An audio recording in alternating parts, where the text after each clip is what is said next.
Pratik Agrawal joins us. Let's take the conversation forward. Pratik, good morning. Pratik, what's your view? Are markets now fully priced, and do you think now markets are due for a prolonged period of consolidation, and it is best that if we consolidate here? Yeah, so I would agree with you. We have had a good run from the bottom. Now on most valuation parameters, we are looking more expensive than historical levels, or on average, even on bond yield to earnings yield kind of parameters. So while there is an upside, and we do believe we will get there, let's say the earlier highs over the next few months, but for some time it is good to consolidate where we are and let the economic activity pick up. That will give more legs to the rally. So then what are you doing with the portfolios which you manage? Are you moving towards a defensive bias? Have you changed your portfolio allocation, considering that right now gold is available at the price of gold? I mean, it is not March or April where gold was available at the price of silver.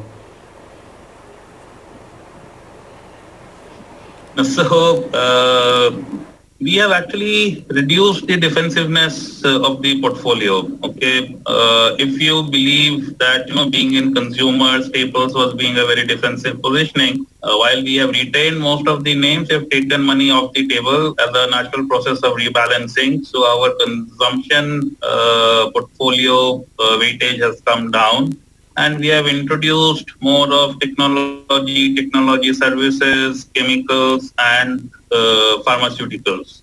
So that change has been done. Most of the spaces that we have added have a strong tailwind of growth.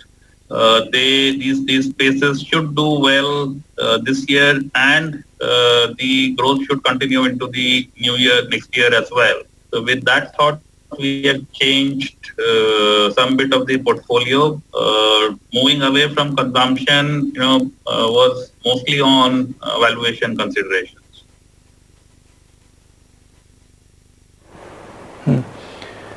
Pratik, have you participated in any of the banks and the QIPs which have come out? Because looking at the kind of investors a ICICI Bank or an Axis Bank or a Kotak Mahindra Bank has got, good quality investors have moved in. Are you ready to digest? Are you ready to digest and accept a near-term volatile patch with a promise of better days ahead for some of these private banks which right now are on a binge to raise capital? Yeah, so we are not an institution by the definition of the regulators. So we don't qualify to be part of a QIP process. We are seen more in terms of regulation as a PMS, more like a HNI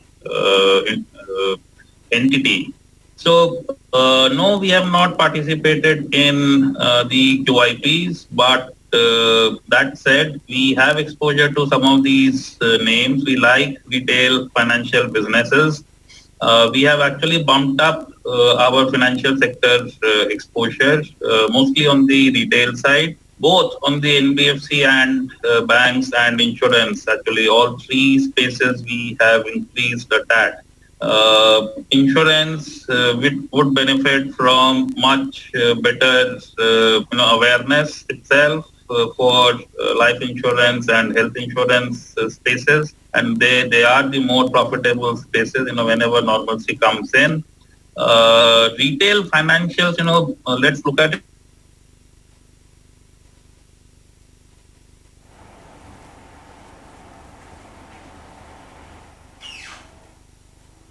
it this way. Everybody in financials may get impacted, but there are entities which will marketplace will have increased financials, and two, with higher liquidity, NBFCs, who suffered from the inability to accept deposits in the manner banks can, their deposit franchises even for NBFCs who do take in deposit is weak. Now that weakness goes away. So we have seen most NBFCs being able to now raise monies both equity and bonds. Many of the better NBFCs have taken the opportunity to actually reduce ALM and increase the duration of their borrowing. So we do believe as things get normalized, NBFCs are also surviving. Retail focused good NBFCs are also very nicely positioned.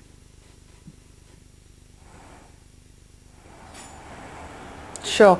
Prateek, where would you be tempted to take profits off? And do you think right now, with the way the markets have moved and these individual sectors have moved, maybe IT, pharma, you need to take some chips off the table, or do you think the long-term growth story is intact and staying put is the way to go when it comes to IT and pharmaceutical names? No, so we would be staying put. These are spaces where growth will come by, and this is a thought that I want to share. As liquidity becomes amply available, the capex intensive spaces get overbuilt. You start with a situation of overcapacity, they get even further overbuilt, and taking out consistent profit increases from that spaces becomes very, very difficult.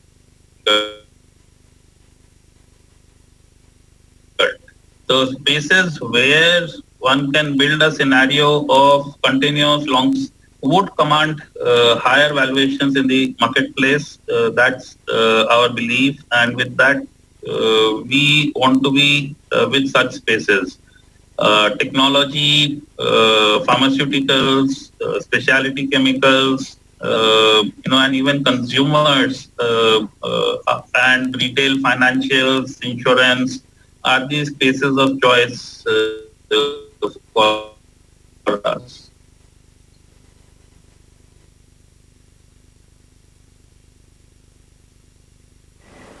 Okay, so that covers the sectors so far.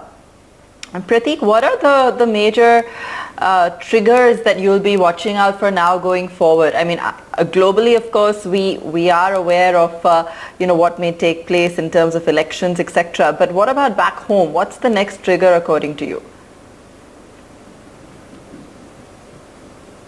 Yeah, people are tracking the quick data that comes by. After June, July was a bit soft. I mean, while the recovery continued, the pace of recovery definitely reduced. Different parts of the country went into the lockdown. So the strength of recovery is clearly being watched. The thesis of the market going back to the earlier highs is contingent on the recovery continuing to be strong. So that is one. Second, and with lesser inflation, because the other big ingredient in the market valuation sustaining where they are is lower interest rates. And, we did not have a cut in the last policy. Now people are saying we may not have a cut in the next policy given where inflation is. So those would be the two big things to watch for in the domestic context. And yes, globally, given that a large reason for what we are seeing is liquidity, these steps by the central banks to, further keep the liquidity high is something that would be keenly watched.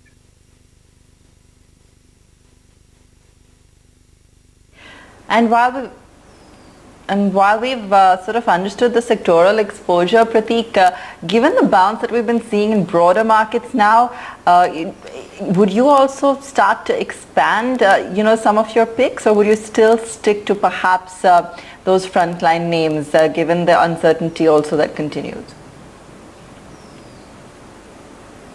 So I think the broadening of the market is a very good news. I think in part because of improved retail participation that has stood out. For the first time, we have seen retail come in the manner that they have when the markets were down and out. The kind of confidence retail has put on the India growth story as a lesson for all of us. We do believe it's a positive, it's not a negative. I keep on making this that Gone are those days where we thought that the Indian retail investor was a non-sophisticated investor who came and created market tops. I've been making this that what is the same turfs which apply for sophisticated investors like you, they also apply to retail investors because of technology, because of media, because of channels like ET Now. The retail investor is far more nuanced, far more informed and much more authoritative in terms of taking a decision. So Pratik, let's say if I have to talk about your portfolio in February middle versus August middle, what changes have happened because of COVID and because of market sell-off? Yeah. So, what are the spaces that are seen to be growing, and what are the spaces which are expensive? So, our portfolio was nicely positioned for COVID, but maybe it was a tad more expensive, maybe it was a tad more conservative.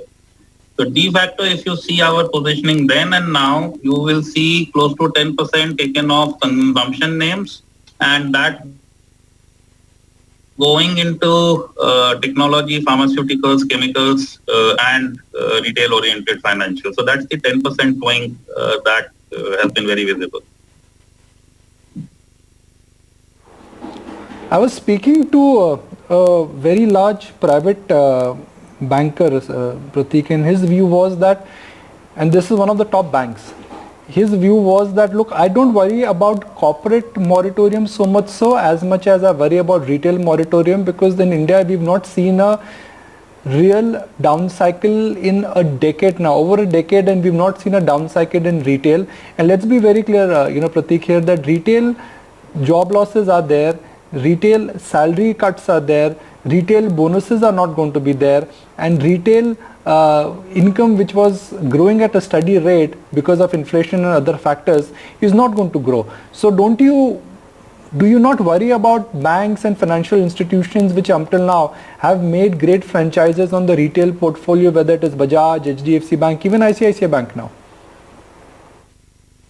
So look at it this way. So you are right on all the count if you look at the near term. But at the same time, you should temper it by believing that the expenses would also be lower.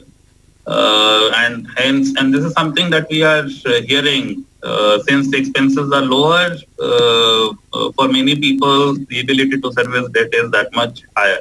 The other way of looking at the same thing is, do we in financial 22, which is not too far away, looking at economy which is stronger than pre-COVID?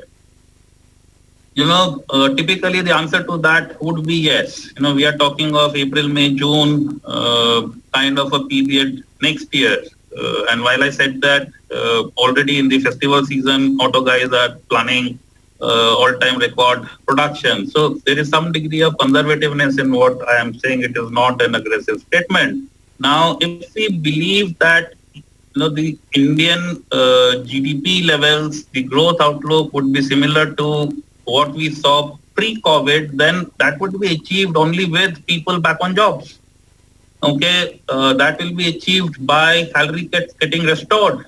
Already you are hearing people having to pay more to get workers back on jobs, and there would be also some amount of, not much, but some amount of comp increases as well. It is this distinction between near term, which is full of uncertainties, versus slightly medium term, 7-8 months down the line. If 7-8 months down the line, as an economy, we achieve pre-COVID, we have several tailwinds also backing us, then chances are that this would be achieved with people back on jobs with similar comps or higher. And if the retail lenders have done a good job of selecting their borrowers, then those borrowers should be good enough to sustain for the interim period. So my sense is the fears on bank losses or NBFC losses are higher than what would actually happen. Yes, there may be a timing mismatch. So in banking financials, there is one parameter which is GNPAs. Now that is not same as loan losses. If a guy gets okay to pay 3 months later, he will put the money back, and if it is supported by some restructuring, etc., it may not even figure in GNPAs. So my sense is the fears on the financial space is significantly higher versus what would happen, especially for better financials, retail-focused financials. And this is a space which is even today significantly lower than the highs that they saw, and does provide an opportunity, especially as the economy recovers and attains normalcy. Here again, there are entities which are not able to raise money and would hence not be able to compete in the normal period or compete less in the normal period. So be with the businesses which are retail, who are today having leverage less than the peak that we saw pre-COVID. They have raised money in the interim. I think those guys should be much better positioned.